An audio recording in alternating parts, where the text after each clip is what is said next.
ہمیشہ سے ہماری گورنمنٹ کی کمٹمنٹ رہی ہے. 2013 اور 18 کے درمیان بھی ہم نے پاکستان ویژن 2025 جب بنایا، اس میں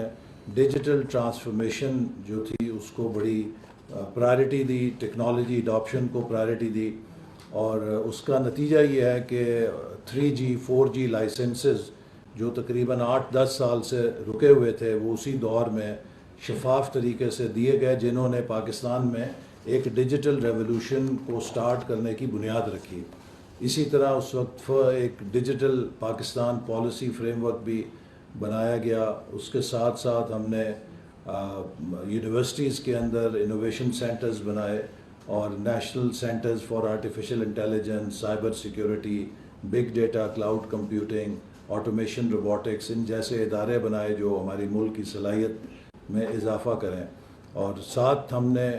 ملک کے نوجوانوں کو ڈیجیٹل سکلز سے آراستہ کرنے کے پروگرام شروع کیے، اور 1 ملین سے زیادہ نوجوانوں کو لیپ ٹاپس دے کر ڈیجیٹلی امپاور کیا گیا یونیورسٹیز میں، جس کا نتیجہ ہے کہ ان 10 لاکھ سے زیادہ نوجوانوں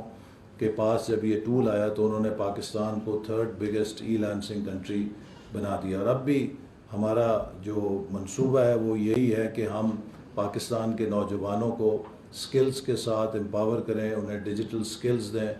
جس سے کہ وہ پاکستان کو ایک انفارمیشن پاور بنائیں، اور ساتھ ہی ساتھ اس پاور کو جو ٹیکنالوجی کی ہے اسے حکومت کے اندر ای گورننس کی صورت میں لے کر آئیں، جس سے حکومت نہ صرف یہ کہ ایفیشینٹلی چلے بلکہ وہ زیادہ رسپانسو ہو سکے سٹیزنز کے لیے.